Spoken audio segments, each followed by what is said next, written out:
Good morning students, welcome to the science class. In today's class we are going to start the new chapter, that is interdependence of living beings, plants and animals. So all the living beings on this earth, they are interdependent on each other. They depend on each other for their survival throughout their life. So in this chapter we are going to study the same, that in what ways they are dependent on each other, right? So plants, they are dependent on animals, and animals are also dependent on plants. Animals are dependent on plants in different ways, like plants provide them shelter. They are the home for the animals. They provide them food even. They give them oxygen gas which they breathe. They also are important for the pollination, for the dispersal of the seed, right?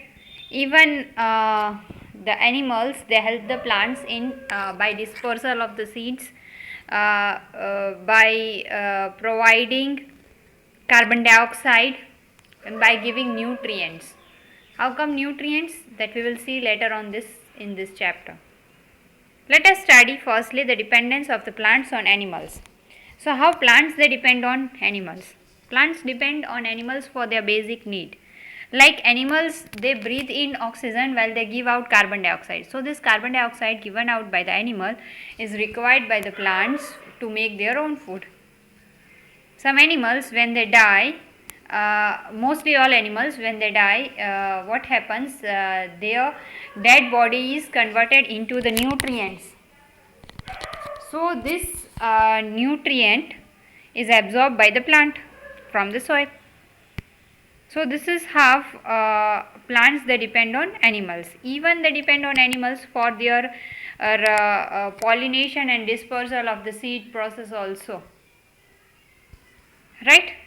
Even these are the things which we can say that the plants they depend on the animals. Now dependence of the animals on plant. How animals they depend on plant?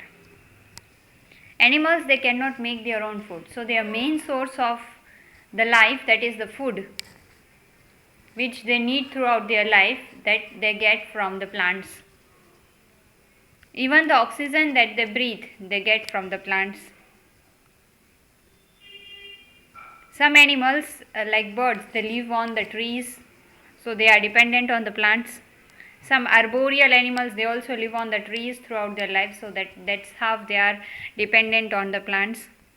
Other animals, they live in the forest, which are made up of the plants only. So for all the things, we can say plants and animals, they are interdependent on each other. Now we will see the living components of the environment. Our environment is made up of the non-living component and the living component even. The non-living component consists of the air, soil, light, water and warmth. While the living component, that is the living thing, consists of plants, animals and microorganisms. All the living components, they depend on each other. Even they depend on the non-living component also. Let us see how. First, plants.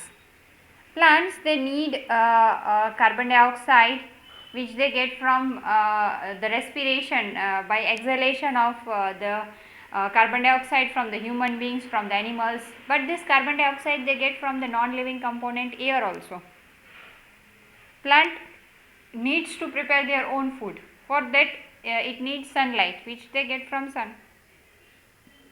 Plants also need water, that is a non-living component, right? Plants thus in the presence of sunlight, water, warmth and by using carbon dioxide prepare their own food by the process of photosynthesis, right?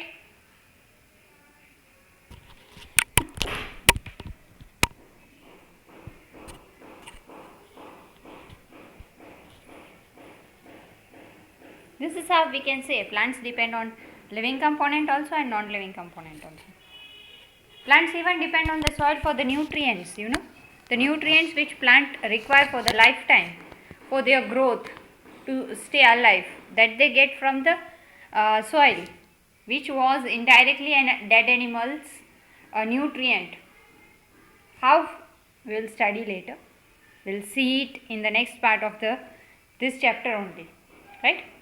Next is animals. So how animals, they depend on plants and how they depend on the non-living components even. So we have seen how they depend on the plant for their food, for the oxygen, but it depends on the non-living components also. Plant need water to survive. Animals need water to survive. Animals need oxygen present in the air to breathe in, right? So this is how animals depend on the non-living component also.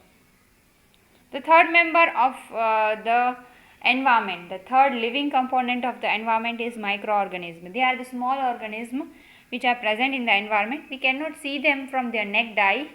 However, we can see them from the microscope. Most microorganisms, they depend on the dead plants and animals to obtain the food for survival. They feed on the dead plants and animals. After eating this dead plant and animal, they release the nutrient of the dead plant present in the dead plant or the animal into the soil, and from this soil the living plant is taking the nutrient. So now you understood? I was holding you for what? For this only, right? I was holding you since last few topics that will come to this point, we will come to this point. So for this topic only I was holding you, actually, students, right? So what is the cycle of the environment now? Any plant is there, is eaten by any living organism, like a plant eating animal, herbivore. That herbivore is eaten by any other animal like carnivore. Carnivore dies, is having all the nutrients of the plant and herbivore in its body.